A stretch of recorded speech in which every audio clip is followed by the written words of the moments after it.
un ratón avatar para probar tratamientos contra tu cáncer. Animales de laboratorio inoculados con tumores humanos ayudan a predecir qué quimioterapia será más eficaz para cada persona. En 1999, el oncólogo español Manuel Hidalgo, que ejercía entonces en la Universidad de Tufts, Estados Unidos, recibió a un ejecutivo coreano, directivo de máximo nivel de la petrolera British Petroleum, BP. A su esposa le habían diagnosticado un cáncer de vesícula, un tumor maligno de muy mal pronóstico, y él estaba decidido a hacer todo lo que estuviera en su mano y en su bolsillo para salvarla.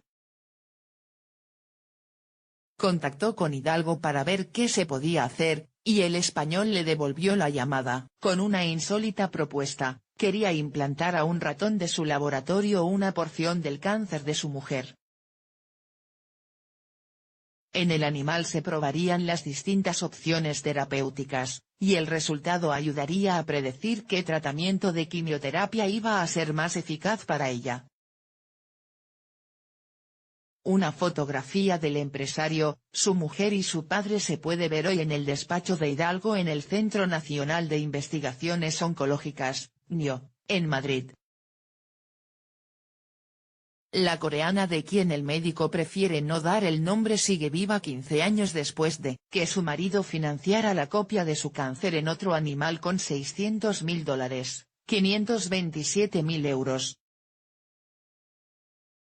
Quien subvenciona ahora las investigaciones de Hidalgo, y sus ratones avatar, no es un particular, sino el principal organismo público del viejo continente en estas lides, el Consejo Europeo de Investigación, ERC, de sus siglas en inglés. A finales de junio, decidió conceder a los investigadores españoles una de sus ayudas más prestigiosas, las ERC Advanced Grants, dotadas con 2,5 millones de euros para los próximos 5 años. En estos 3 lustros, el injerto de tumores personalizados en animales de laboratorio ha pasado de ser una técnica prometedora a una realidad en muchísimos centros de todo el mundo, aunque aún sigue sin poderse afirmar lo que todos los médicos desean, que llevar a cabo esta técnica alarga la vida del paciente. A esta pregunta es a la que tienen ahora que dar respuesta Hidalgo y sus colaboradores, lo que harán con un ensayo clínico en el que se evaluará a 150 pacientes y que está a punto de comenzar. Por la misma época en que la coreana lograba vencer al cáncer, otro paciente no tuvo la misma suerte. Era un empresario que se hizo rico vendiendo paracetamol en Polonia. Tenía un condrosarcoma, un tumor rarísimo y de muy mal pronóstico, y David Sidransky, director de investigación de cáncer de cabeza y cuello de la Facultad de Medicina de la Universidad Johns Hopkins, me llamó para que le hiciéramos un avatar. Al final murió, pero publicamos un artículo científico con su caso, y fue el germen de lo que es ahora Champions, recuerda Hidalgo. Champions Oncology es una empresa que se autodefine en su página web como comprometida con el desarrollo de soluciones tecnológicas avanzadas para personalizar el uso de fármacos oncológicos. Ahora mismo, cuenta con cerca de 1000 ratones injertados con tumores humanos, según confirma Sidransky en conversación telefónica con El Español. El sueño de 2 oncólogos idealistas es ahora una compañía que cotiza en el Nasdaq, de la que Hidalgo posee un 8%. Sidransky reconoce que los principales clientes de su empresa no son pacientes, sino laboratorios farmacéuticos. Prácticamente todas las grandes farmacéuticas usan nuestra base de datos, compran el uso de los modelos, y de la información que ofrecen y deciden según estos datos probar o no fármacos en investigación, comenta el médico estadounidense. En España existe una compañía con un perfil similar aunque obviamente más pequeña.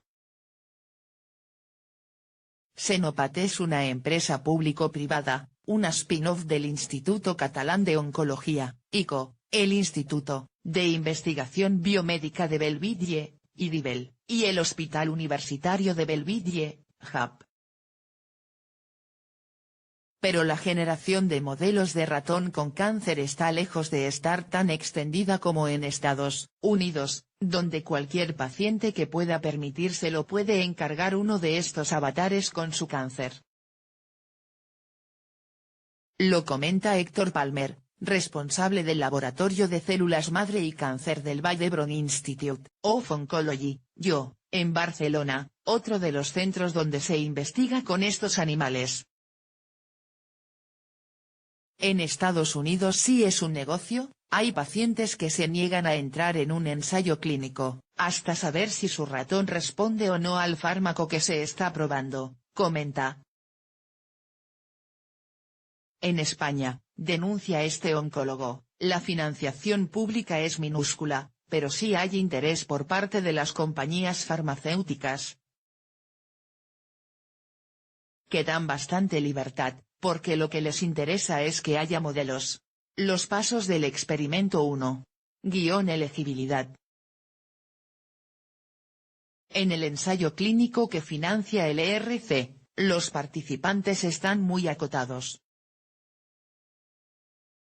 Son enfermos de cáncer de páncreas avanzado, inoperable, a los que se les ha podido extraer parte del tumor mediante una biopsia. Otros laboratorios, como el de Palmer, trabajan con más tipos de pacientes, afectados por cáncer colorectal a los que se ha efectuado cirugía con intención curativa, enfermos de este mismo tipo de tumor pero metastásico, y personas que participan en ensayos clínicos para distintos medicamentos.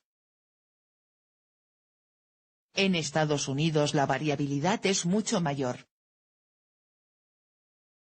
Hay incluso oncólogos que lo ofrecen a pacientes de buen pronóstico, solo por si acaso, comenta Sidransky. 2.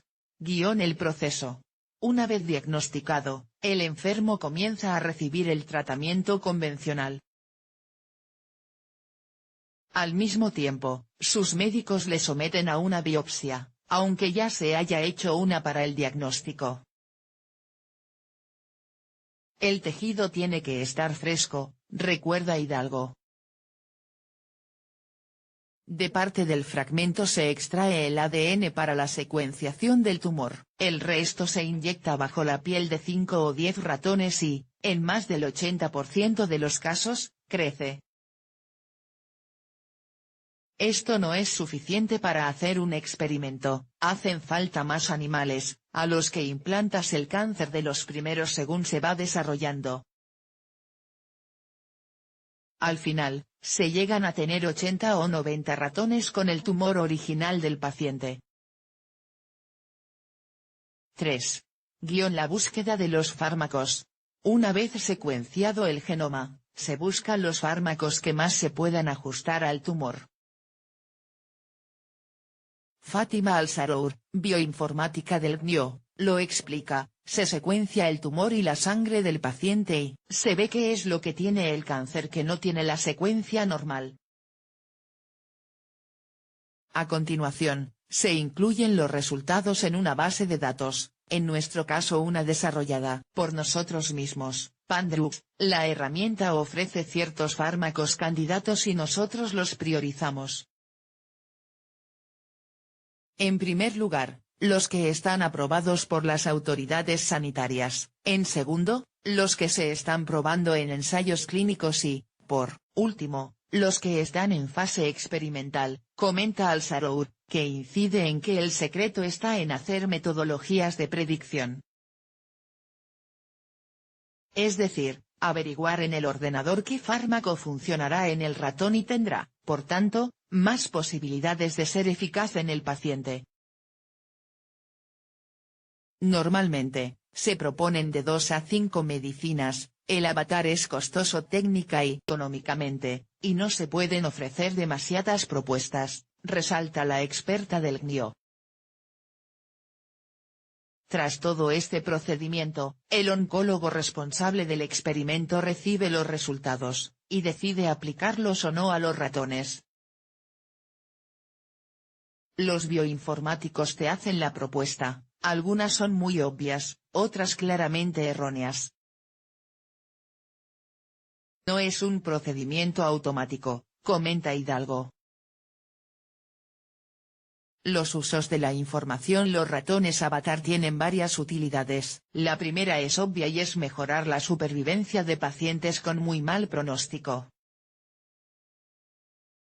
Palmer es algo pesimista sobre lo que se ha logrado en la actualidad. Hemos conseguido predecir la respuesta, pero es una carrera contrarreloj y todavía no hemos llegado a tiempo, resume el oncólogo del centro catalán. Su colega Hidalgo es más optimista.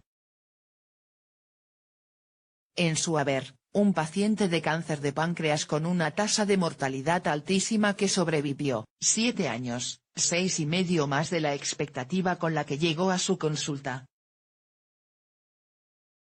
En el otro extremo del optimismo, Sidransky, recuerdo otro de los primeros casos, un hombre con cáncer oral, al que sus médicos desahuciaron tras la cirugía, y decidió irse a morir a una isla. Afortunadamente, nos consultó antes. Tras el análisis genómico, se descubrió que tenía una mutación en el gen IGFR, y el ratón confirmó que respondería a un anticuerpo, un tipo de fármaco oncológico, y a radioterapia. Lleva 11 años vivo. Lo que se pretende conseguir con los senoinjertos derivados de paciente, los avatares en lenguaje científico, es simple y complicado a la vez. Se trata de ganar tiempo. En situaciones normales, un enfermo de cáncer se somete a un tratamiento. Si el cáncer recurre, algo que ocurrirá en la mayoría de los de mal pronóstico, se le administrará un tratamiento de segunda línea. Cuando este fracase, se intentará si lo hay con un tercer medicamento, y así hasta que no haya más opciones. Es algo que habitualmente se hace a ciegas, basándose en ensayos clínicos generalizados y no en el tumor concreto del paciente. Pero el cáncer en los ratones avanza mucho más rápido.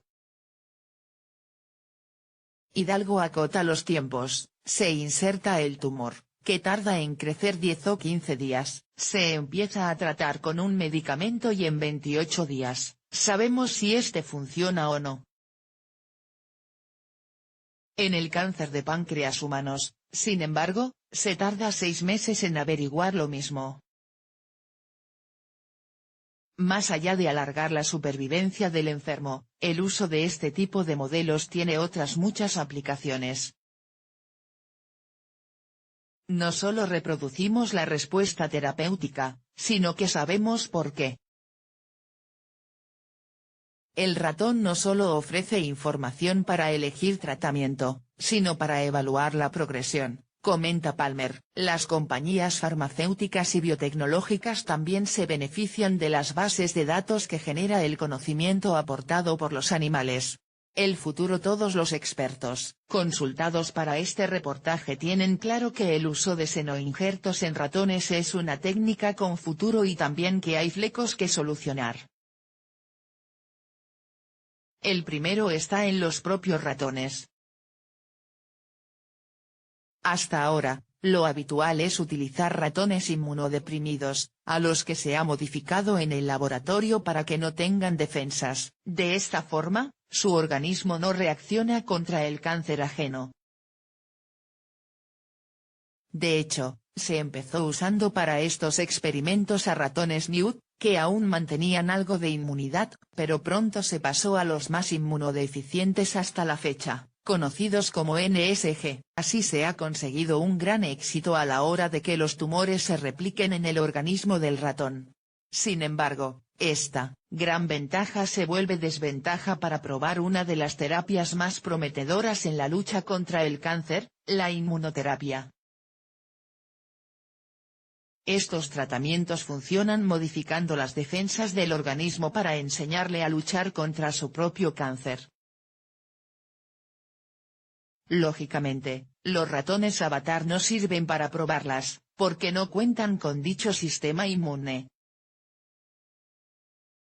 Acabo de desarrollar con Ignacio Melero, de la Clínica Universidad de Navarra, un ratón inmunocompetente, al que pusimos sangre del paciente, los linfocitos crecieron dentro del ratón y logramos un animal con el sistema inmune del enfermo, pero se trata de una técnica que todavía tiene poco éxito, comenta Hidalgo. El segundo foco está en cómo se reproducen los tumores.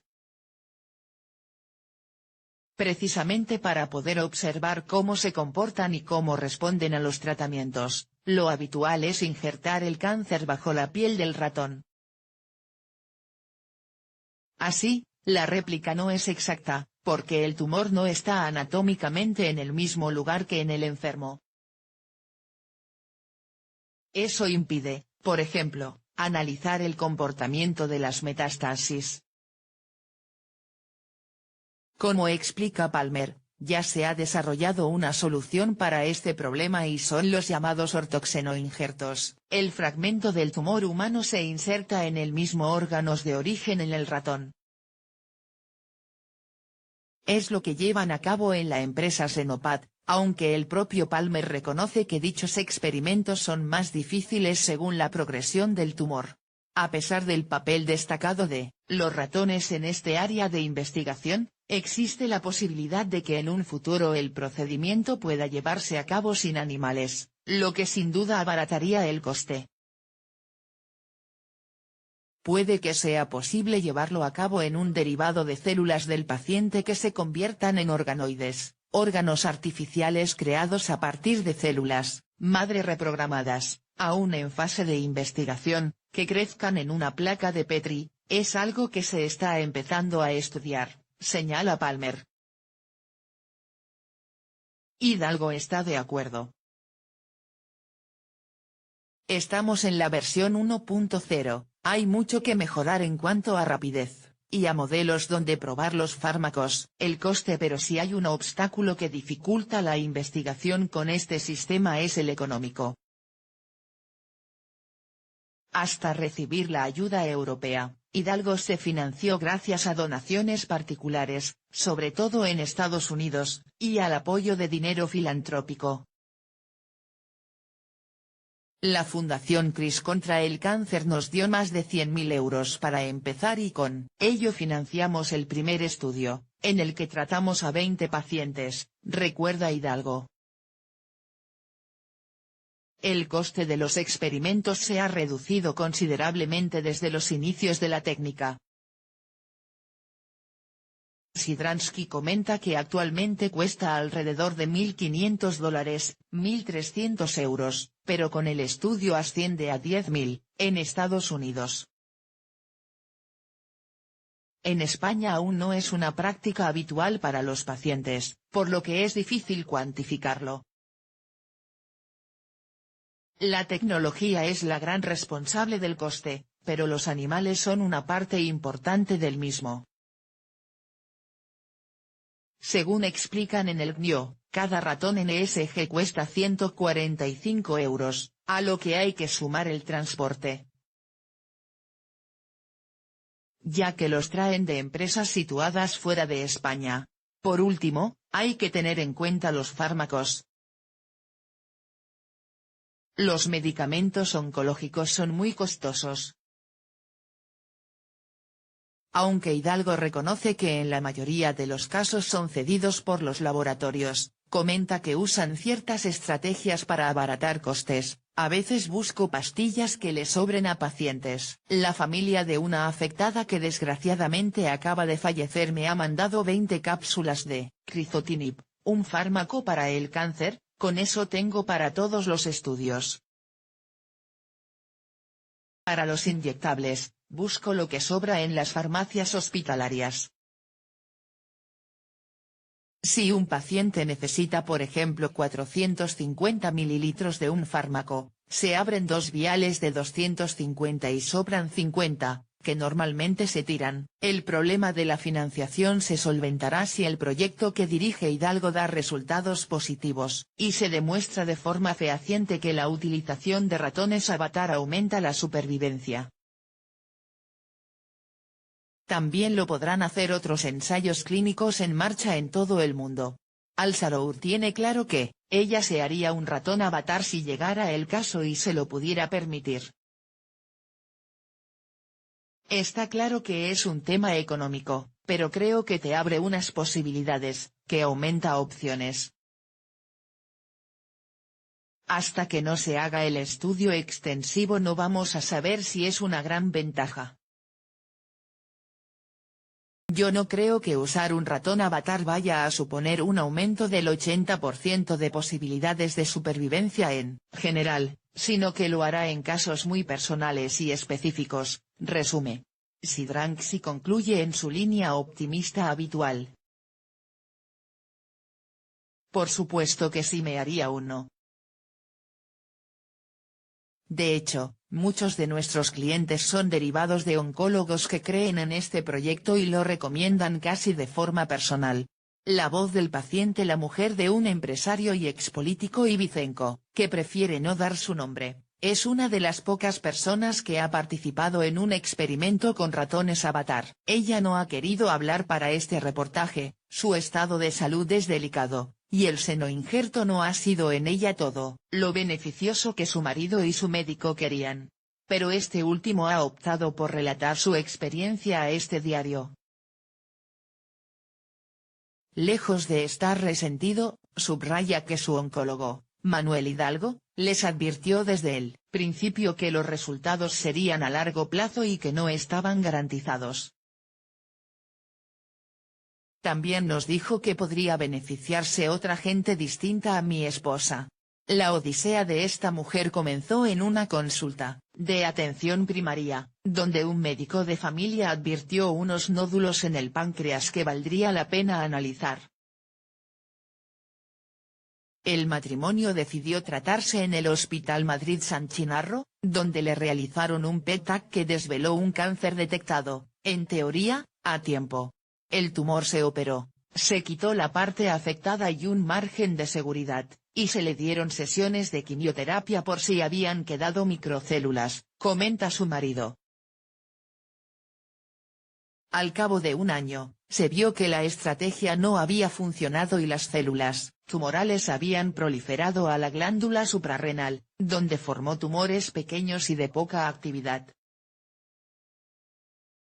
Cuando la radioterapia tampoco funcionó, Hidalgo les propuso financiar la creación de ratones avatar. Donamos alrededor de 40.000 euros y sabíamos que podía no funcionar. El análisis de los datos arrojó varios fármacos idóneos. La mayoría ralentizaba el crecimiento pero no reducía el tumor, solo 2 lo hacían y nos centramos en ello, recuerda el empresario.